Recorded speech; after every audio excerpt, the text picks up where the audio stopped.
Hello subscribers, Patrick S. Tomlinson again here today with the number 6 in my 2-minute rant series. We'll see if we get to 2 minutes or how far over we go. Once again, we're going to be talking about Brett Kavanaugh and his nomination process to the United States Supreme Court. In the background now, Dr. Ford, who is one of 4 or 5 women who have come forward to accuse Brett Kavanaugh of sexual assault or being present during a sexual assault, is being interrogated in the Senate. The interrogation is the only real word for it. She actually overcame her fear of airplanes to fly to Washington, D.C. so that she could sit in a room and testify before a group of men who were too afraid to talk to her. So they brought in a prosecutor instead to ask their questions for them. But that embarrassing business aside, I actually want to pull back on this just a little bit to talk about this in a more historical context, because the only reason we're in this position with Kavanaugh at the moment is because Mitch McConnell ended the 60-vote requirement for Supreme Court confirmations. You see, for more than 2 centuries, United States Supreme Court justices had to be picked with broad bipartisan appeal in mind because of the threat of the filibuster.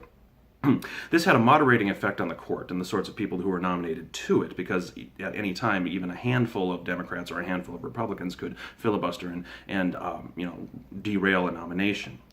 This has actually helped ensure the Supreme Court's legacy as impartial and nonpartisan, which any court, of course, should be, but the Supreme Court most obviously so. But the GOP ended this practice late last year so they could ram through an ideological extremist Neil Gorsuch on a tie vote 50-50 that was only broken by Vice President Pence. Now they're ramming through another extremist who's been credibly accused of sexual assault by 4 or 5 women, committed perjury during his confirmation hearings over his receiving emails that were stolen from Democratic operatives, which actually related to other judicial nominations in the past. Anyway, on top of that, he was specifically selected for the express purpose of stripping away abortion rights from tens of millions of women. So maybe it shouldn't really be a surprise that the GOP doesn't see his history of forcing himself on women to be much of a problem, because they actually are putting him in the court specifically so he can force himself on every woman. So I guess maybe they look at it as actually, kind of beneficial for what it is they want him to accomplish.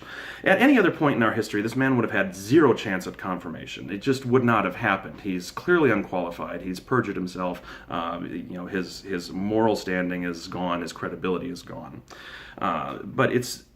Which is exactly why the elimination of the 60-vote majority necessary to put in the Supreme Court justice is so suspect. For all their wailing of activist judges over the last 10 years, especially when it came to gay marriage rights and that sort of thing, it's really the GOP which is deliberately, maliciously politicizing the courts to the detriments of our institutions, traditions, and freedom. So that's coming up on 3 minutes, 10 seconds here, so I'm going to let you guys get on with the rest of your day. Again, my name is Patrick S. Tomlinson. If you like what I'm doing here, please hit that little red subscribe button down in the corner. And if you really like what I'm doing, you can get my new book, Gatecrashers. It is a sci-fi comedy about potentially the end of the world and first contact, and hilarity ensues. Also, the follow-up book to this, called Starship Repo, is now available for pre-order on Amazon. It comes out next May. Anyway, see you around.